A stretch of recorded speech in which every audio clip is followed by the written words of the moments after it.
So, good day everyone. So, ito yung gawa ko about structured cabling. So, as you can see is it's story building siya and lot of computers. So, meron siyang rooftop. Ayan. Ayan, rooftop. And then, as you can see is meron siyang mga parking lots. So, etong dilaw na to, ayan. Etong dilaw na to is the parking lots ng mga for the employees na may mga cars or motorcycle. And then ito is the building entrance siya ng mga employee papasok. So may daan dyan, then makita nyo yan yung kulay ano na yan, parang black. So elevator yan, elevator yan para paakyat no sa every floor. So bali ito yung parang pinaka ground or basement, yung pinaka basement. So and then now let's move to first floor. So as you can see here, meron siyang mga connection, mga computer there. And then ito, kung mapapasin nyo to, itong orange na to, so tinatawag natin yung entrance ng mga connections from outside, like internet connections, no? So and then ito yung box na to is telecommunication closet yan, and sa likod nyan is the server. So ano nga bang tawag dito sa room na to? So ang tawag dito sa room na to is equipment room. And then ito sa second floor, is mapapansin nyo is meron pa rin dyan. So ang tawag dyan is telecommunication closet. So as just like on the first floor, so ito just like here, ano siyang telecommunication closet. Because bakit meron din dyan telecommunication closet? Kasi meron tayong computers dito. Meron tayong computers. So ang tawag pala dito sa may mga computers is work area. And then meron tayong elevator pa rin, so para hindi hassle. And then work area yung tawag dito. And then up to yan, yung mga telecommunication closet na yan, up to 8th floor. Ayan, kung mapapasan nyo, up to 8th floor yung mga telecommunication closet. Each floor has telecommunication closet.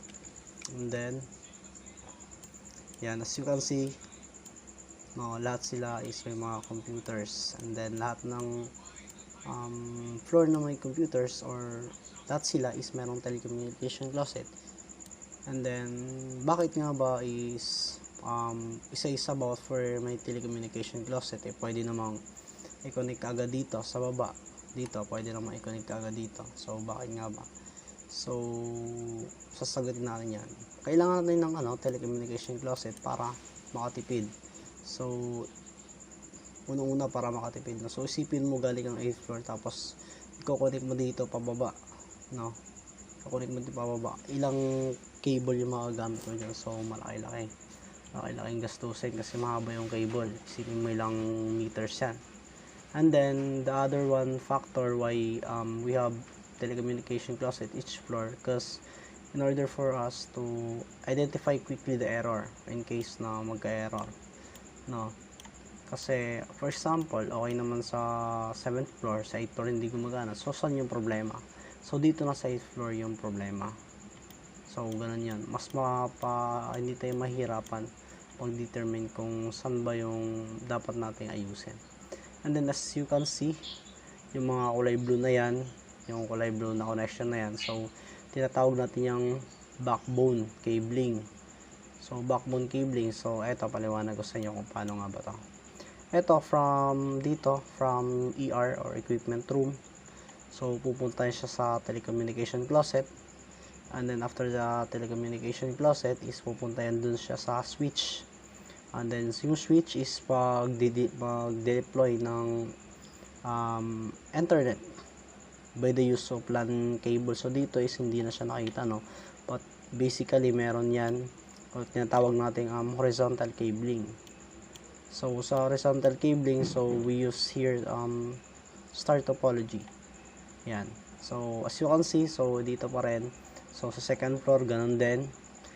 ito pala yung telecommunication closet na ito is naka-connect sa another telecommunication dito sa second floor. And then the second floor is connected to third floor, and then so on and so forth hanggang sa pang 8th floor. So dito,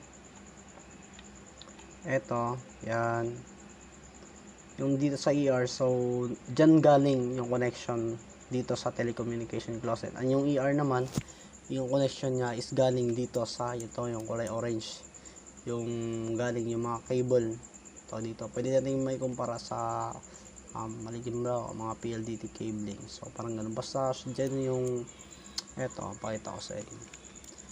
Itong sa orange na to, ayan, yung parang tubo na yan.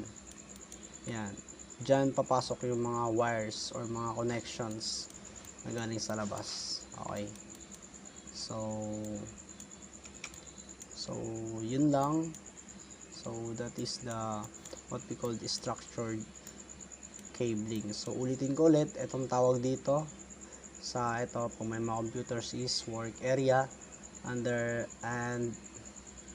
that work area, so sa likod ng mga computer na yan is meron tayong tinatawag na horizontal cabling, yung connection between computers to computers pamunta sa switch, and we call that is the connection that we use or I use is star topology.